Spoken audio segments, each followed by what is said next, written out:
This is the story of my one and only near-death experience.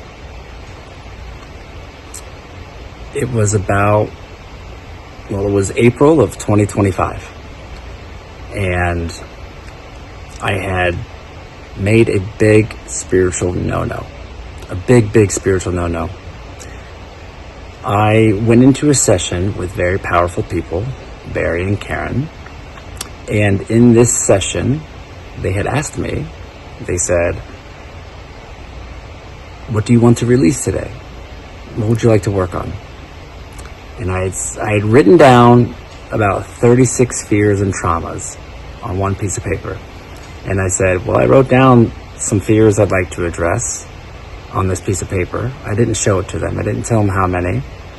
And they said, sure, let's go into that. And what they do is they open up a portal to the divine. And they don't do anything. They open up the portal. They don't use their egos to get in, interact, try to shift anything, change anything. They just let what happens happen. And I went in and said, okay, let's release all these fears. And I've done fear removals with them before.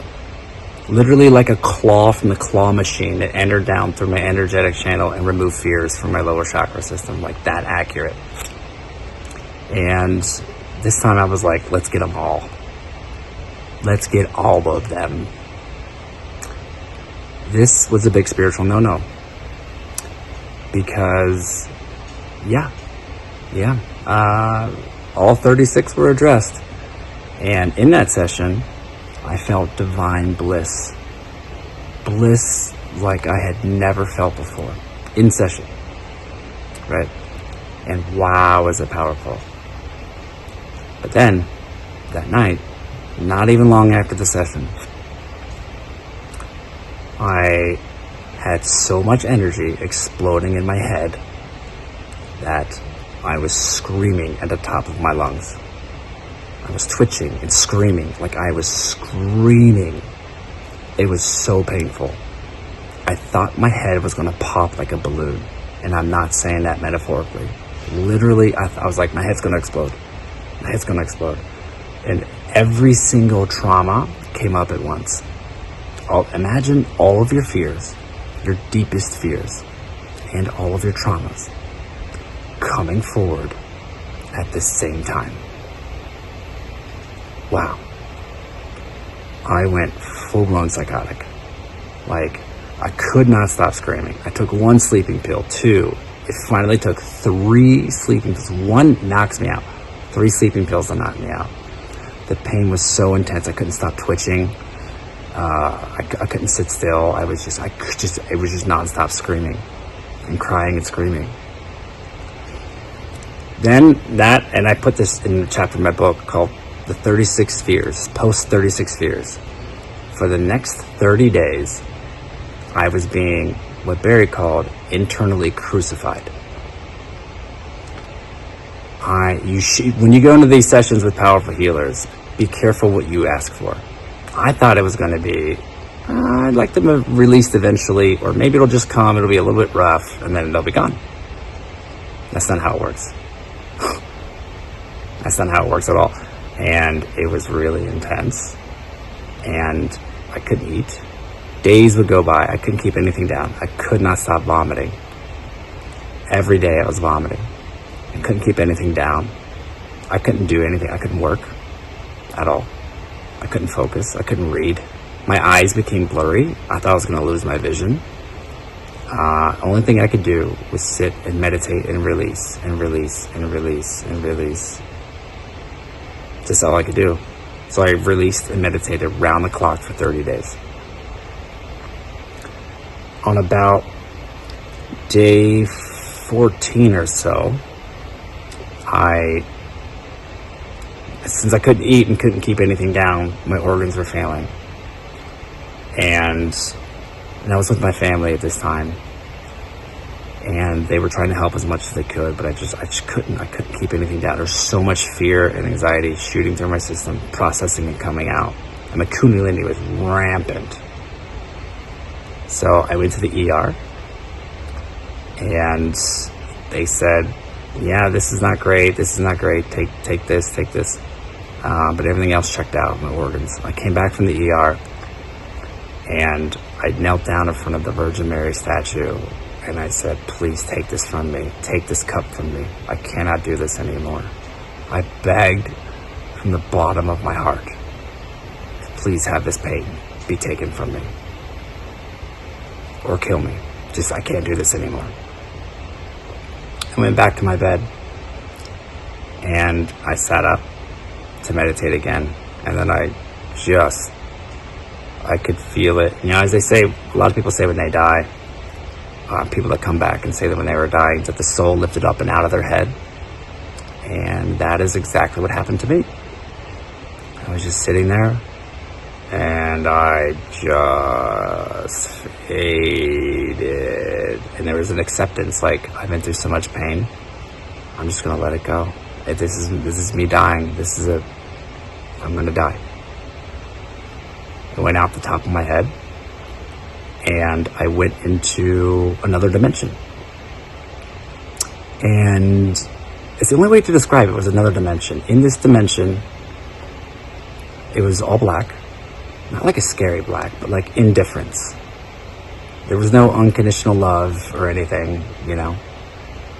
It was just, this is life. This is exactly what your life has been. It's like, holy shit, it was a spiritual check-in.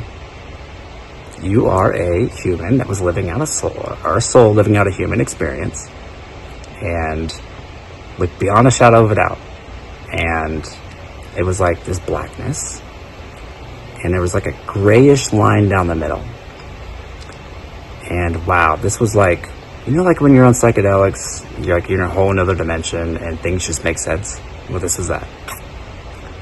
And like life makes sense, like truly what all this is. And to the left was, there was no voice talking to me. It was just this intuitive understanding of, to the left was a line, is you go back, and to the right is you move on to whatever on is. There's no guides or anything like that. And I couldn't answer. I couldn't answer. I knew if I go back, I'm going to be in a lot of pain again. I didn't want that.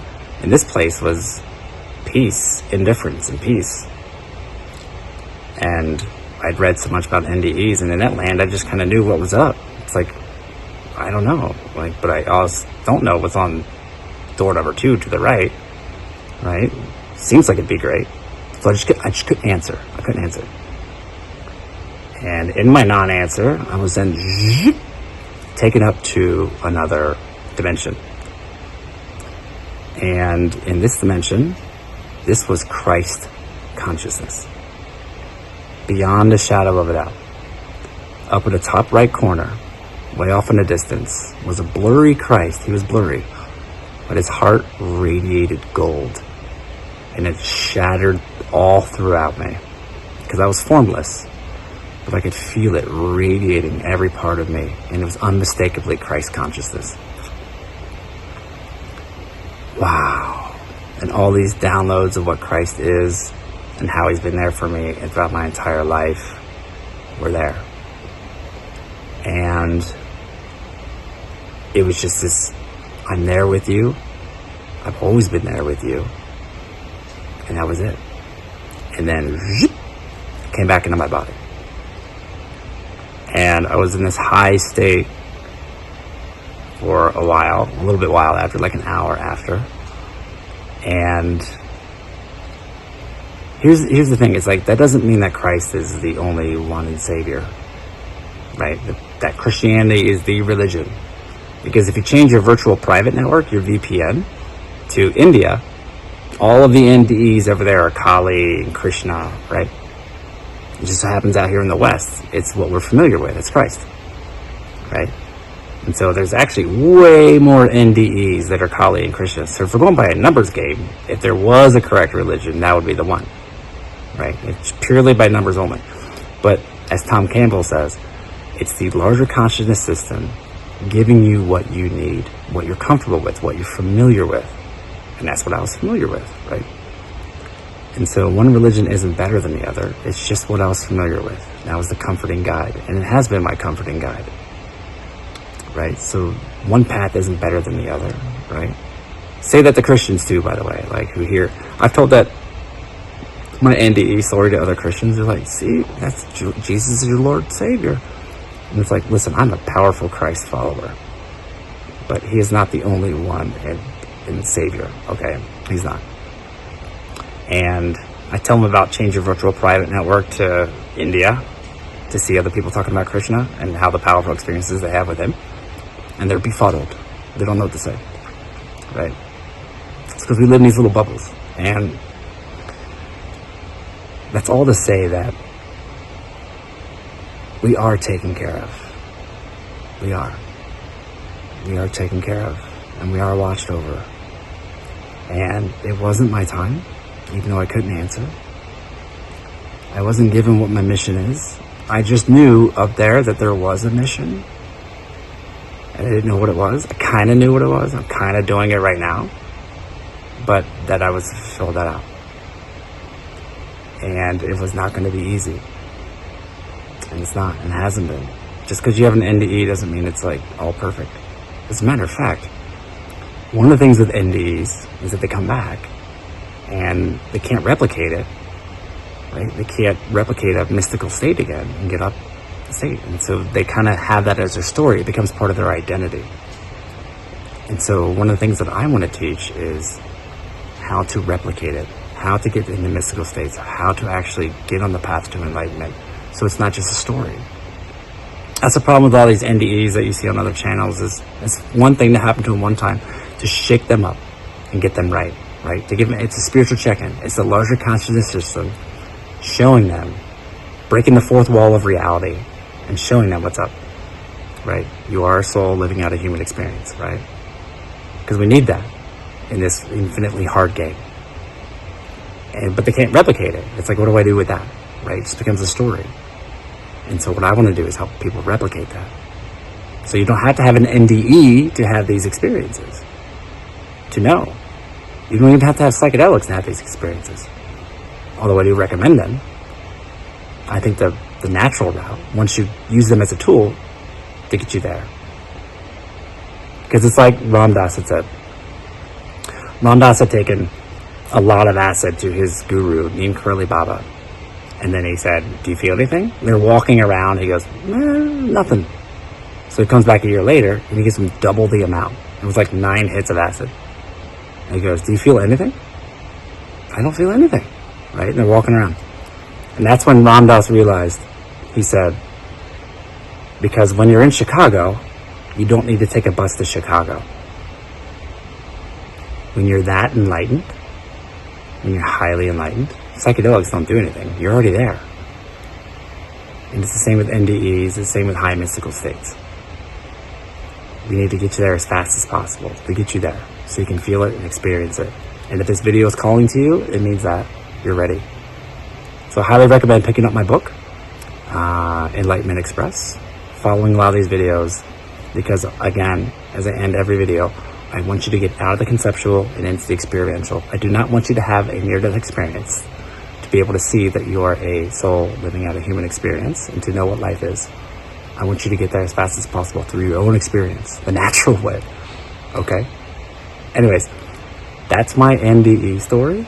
I hope it helps some of you, and I'll keep up with more of the trainings and tools and methods in the upcoming videos. Until then, thanks again for listening, guys, and much love.